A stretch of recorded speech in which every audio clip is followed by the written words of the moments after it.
High guys, welcome back to my channel. আমি সুস্মিতা চলে এসেছি একটা নতুন ভিডিও নিয়ে। Chicken curry recipe. Chicken curry recipe করতে আমরা কি কি উপকরণ নিচ্ছি আর কিভাবে স্টেপ বাই স্টেপ করছি সেগুলো সব আপনাদের সাথে শেয়ার করব।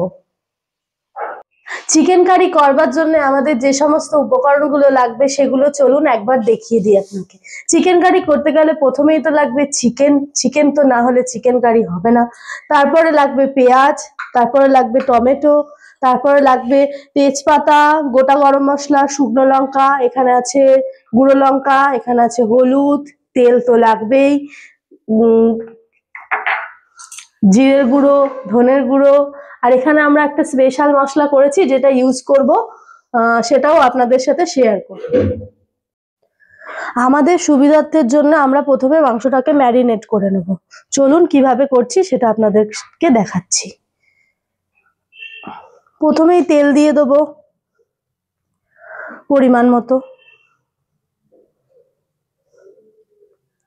তারপর হলুদ গুঁড়ো দিয়ে দেবো,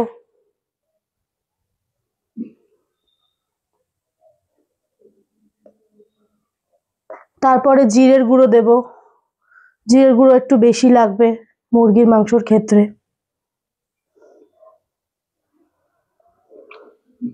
তারপরে দিয়ে দেবো ধনের গুঁড়ো,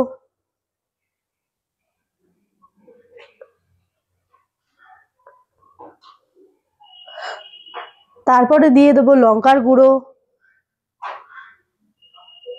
আর তারপরে দিয়ে দেবো আমরা লবণ। লবণ দিয়ে দিচ্ছি। এইবারে পুরো উপকরণকে সুন্দরভাবে ম্যারিনেট করে নেব।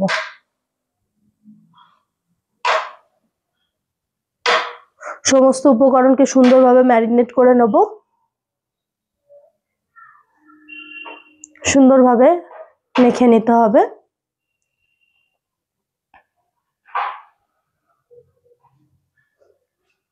সমস্ত উপকরণ মেখে নিতে হবে।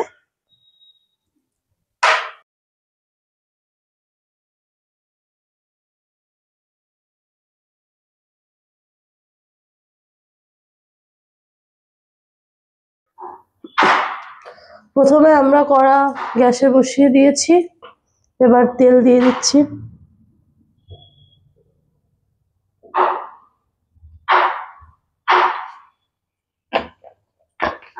তেলটা গরম হোক, হলে আমরা প্রথমে আলুটা ভেজে নেব।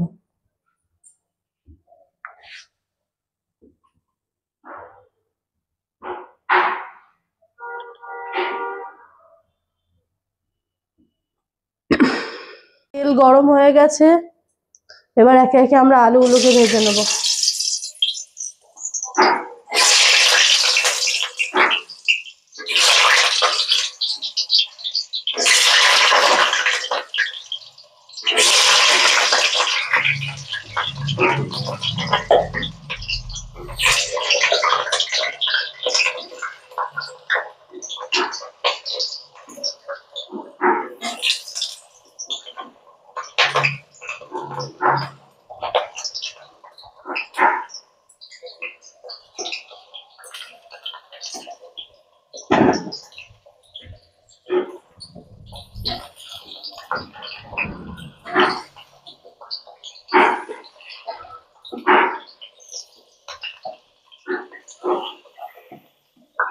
আলুগুলো আমাদের লাল লাল করে ভাজা হয়ে গিয়েছে, দেখুন আপনারা। এবারে আলুগুলোকে আমরা তুলে নিচ্ছি একে একে।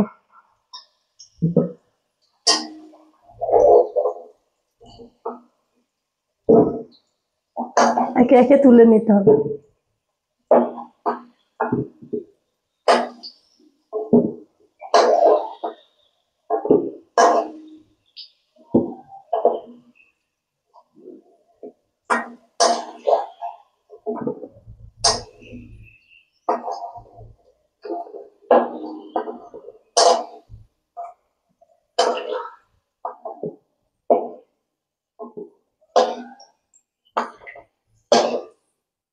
প্রথমে আলুগুলো তো ভেজে নেওয়া হয়ে গেল, তারপরে ওই অবশিষ্ট তেলের মধ্যে প্রথমে আমরা একটু চিনি দিয়ে নেব, একটু কালারের জন্য।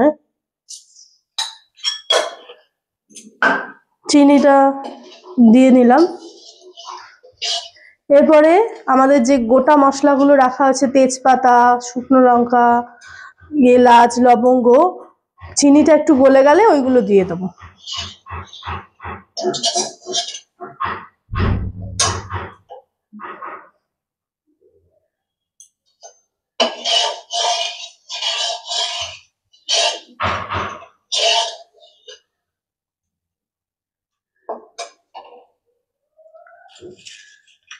এবারে আমরা শুকনো লঙ্কা, এখানে আমি 4টে শুকনো লঙ্কা দিয়েছি, আপনাদের পরিমাণ মতো আপনারা দিয়ে নেবেন। তেজপাতা, এলাচ, দারচিনি যা যা আমরা রেখেছিলাম দিয়ে দেবো, আর একটু জিরে দিয়ে দেবো, গোটা জিরে একটু দিয়ে দেবো। এবারে সমস্ত উপকরণকে সুন্দরভাবে ভেজে নেব।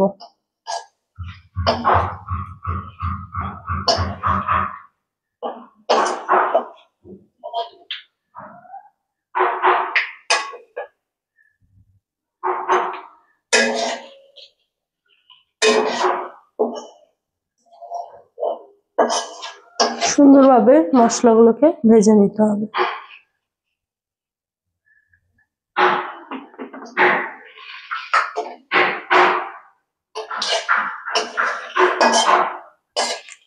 এবারে আমরা যে পেঁয়াজটাকে কুচিয়ে রেখেছিলাম সেগুলো তেলের মধ্যে দিয়ে দেবো।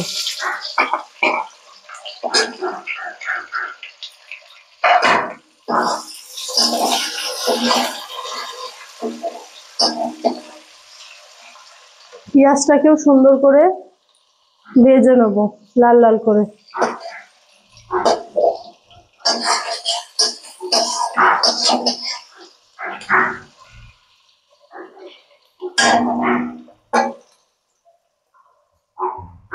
পেঁয়াজটা একটু গলে যাওয়ার জন্য অল্প একটু আমরা এই টাইমে একটু লবণ দিয়ে দেবো,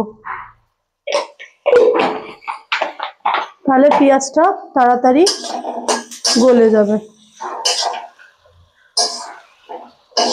এবারে সমস্ত উপকরণকে সুন্দর করে ভেজে নেব।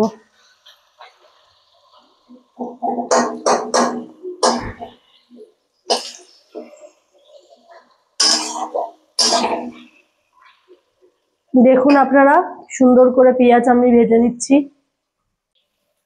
পেঁয়াজটা আমাদের লাল লাল করে ভাজা হয়ে গিয়েছে। এর মধ্যে এবারে আমরা টমেটোটাকে দিয়ে ভেজে নেব।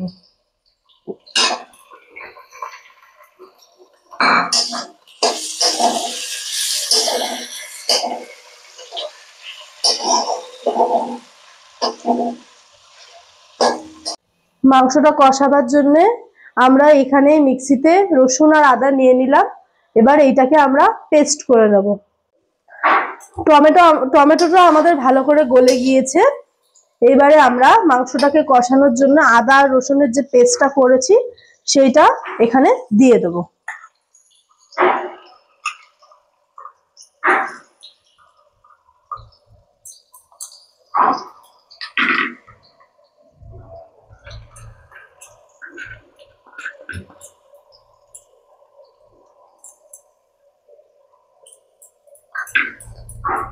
দিয়ে সুন্দরভাবে আমরা মশলাটাকে কষিয়ে নেব যতক্ষণ না মশলা থেকে তেল ছাড়ছে।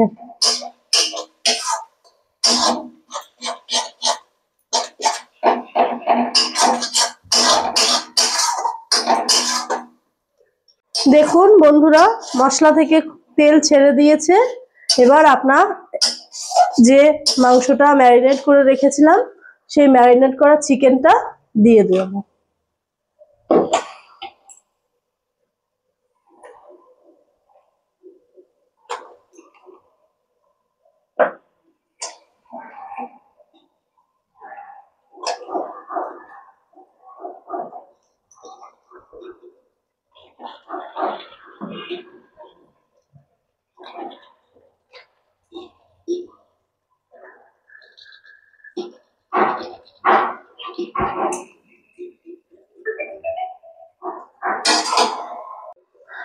মাংস আর মশলাকে একসাথে কষিয়ে নেব।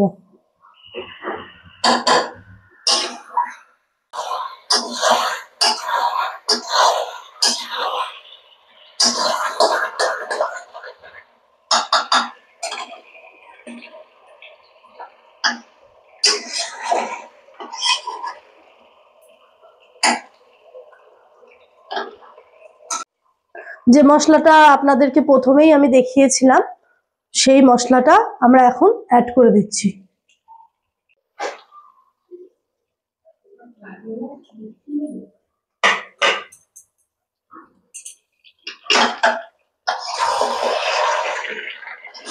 এবারে মশলাটার সাথে মাংসটাকে একটু মিশিয়ে নিচ্ছি।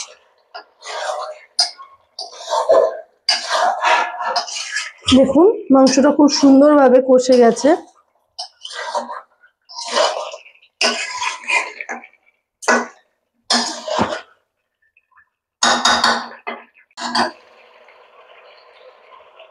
মাংসতে ভাজা আলুগুলো দেওয়ার আগে আমি একটু কষানো মাংসতে একটু গরম জল মিশিয়ে নিচ্ছি।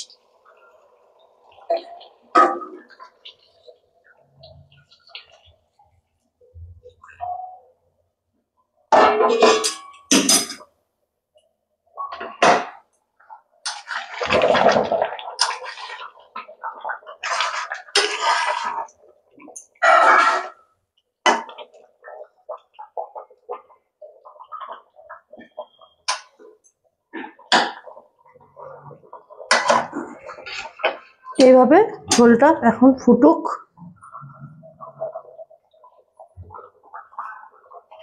এবারে একে একে ভাজা আলুগুলো দিয়ে দিচ্ছি।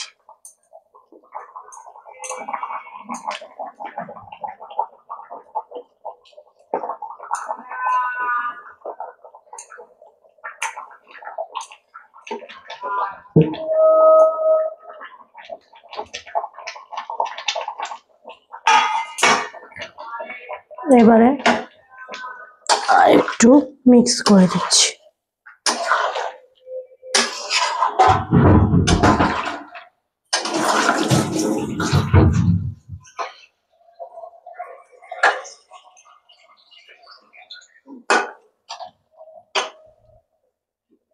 এভাবে মাংস আর আলু এখন সেদ্ধ হতে দিতে হবে কিছুক্ষণ।